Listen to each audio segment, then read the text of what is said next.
Hello বন্ধুগণ, তোমাদের YouTube চ্যানেলে সকলকে স্বাগত। আজকে দুটো জিনিস নিয়ে আমি একটু আলোচনা করব বা দুটো পয়েন্ট বলতে পারো। প্রথম পয়েন্টটা হচ্ছে যে 10 মার্কস রিগার্ডিং যে কেসটা যেটা আগামীকাল হিয়ারিং রয়েছে, সেটা আমাদের পাখির চোখ থাকলো যে আগামীকাল ভার্ডিক্ট কি দেয়। কারণ ভার্ডিক্ট দেওয়ার চান্সটা অনেকটা রয়েছে, আমি বেশ কতগুলো ভিডিওতে বলেওছি, আজও বলছি, যেহেতু আর্গুমেন্টটা খুব বেশিক্ষণ কালকে চলার চান্স কম। এটা আমাদের একটুখানি প্রে করা উচিত কি কালকে যেন সিরিয়াল নাম্বারটা একটু মানে ওপরের দিকে থাকে, যাতে করে এটা আবার যাতে লেন্দি মানে না হয় বা নেক্সট ডেট যেন না হয়। ভার্ডিক্টের ব্যাপারটা বললাম, কালকে দেওয়ার চান্স রয়েছে, অথবা রিজার্ভ থাকতে পারে, কিন্তু মনে হয় না যে এটাকে আর ঝোলাবে।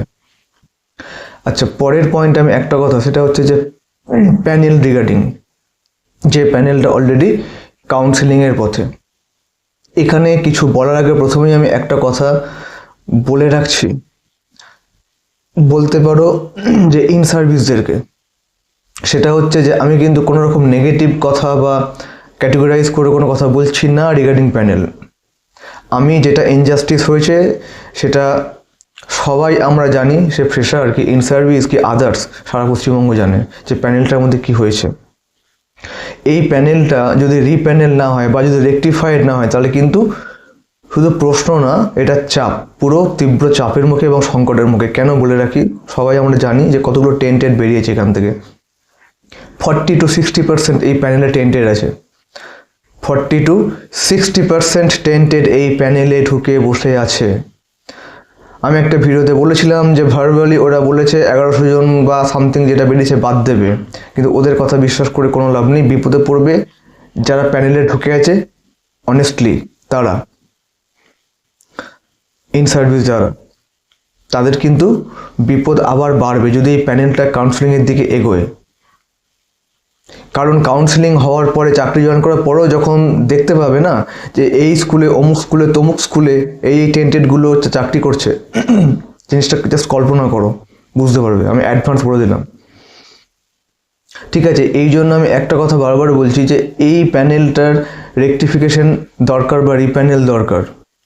এবার সেটা 10 মার্কসের জিনিসটা ক্লিয়ার হলে অনেকটা স্মুথ জিনিসটা হয়ে যাওয়ার চান্স রয়েছে, ঠিক আছে? এক্ষেত্রে আমি যেটা আগে বলেছিলাম সেটা আবারও বলছি যে 10 মার্কস যদি অ্যাড করতেই হয়, তাহলে 2016 এবং 25-এর দুটো ব্যাচকে আলাদা করে দেওয়া, বা যদি এই প্যানেলটায় রাখতে হয় তাহলে জিনিসটাকে রেকটিফাইড ওয়েতে হাঁটা। এই 10 নম্বরের যে ব্যাপারটা, এখানে একটা কথা বলে রাখি যে ফ্রেশারদের প্রচুর কমেন্টস কালকে এসছে, অনেকটা কমেন্টস এসছে, খুব ভ্যালিড।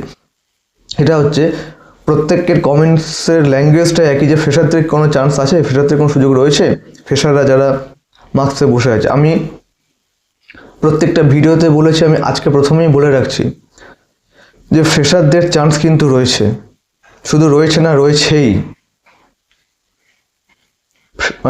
ফ্রেশারদের চান্স কিন্তু রয়েছে,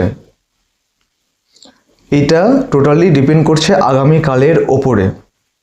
তবুও বলছি যে ফ্রেশারদের চান্স কিন্তু রয়েছে, এবং এটা আরও ওপেন হতে চলেছে, জায়গাটা আরও ক্লিয়ার হতে চলেছে ফ্রেশারদের জায়গাটা।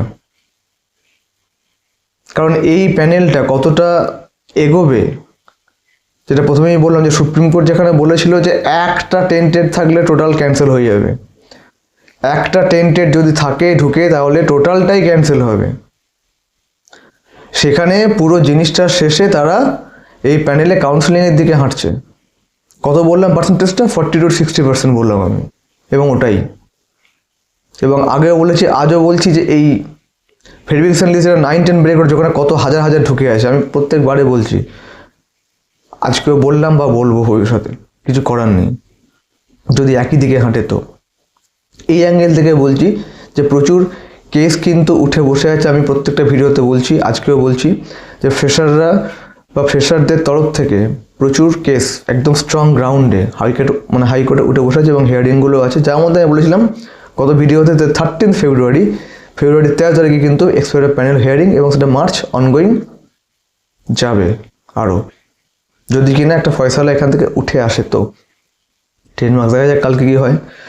আর আরেকটা কথা বলে রাখি আবারও, এই মুহূর্তে ফ্রেশাররা কোনো রকম নেগেটিভ কথা বা নেগেটিভ বার্তায় কান দেবে না, প্রথম কথা এইটা।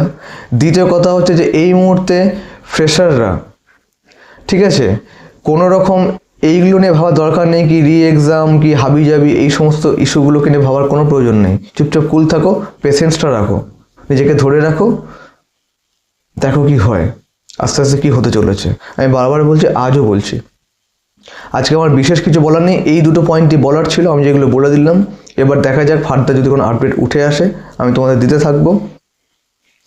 আর আবারও বলছি যে যারা যোগ্য এবং বঞ্চিত ইন সার্ভিস তারা তাদের জায়গাটা ছিনিয়ে নিক, তাদের রাস্তা অনেকগুলো ওপেন হয়েছে, তারাই ওপেন করেছে, এইগুলো পজিটিভ আউটকামটা বেরোক, এটা আমি চাই। বাকি সময় কি বলে, ভবিষ্যৎ কি হয় এটা দেখা যাক। আর ফ্রেশাররা be positive, be hopeful, don't be negative, don't be hopeless. আমি বারবার বলছি তোমাদের একটা কথা, বারবার বলছি, এটুকু মাথায় রাখো, তাহলেই হবে। কোনো রকম নেগেটিভিটি পেলে লাভ নেই এই মুহূর্তে বোকার মতন। ঠিক আছে, ভালো থেকো, দেখা যাক কি আসে নেক্সট আপডেট।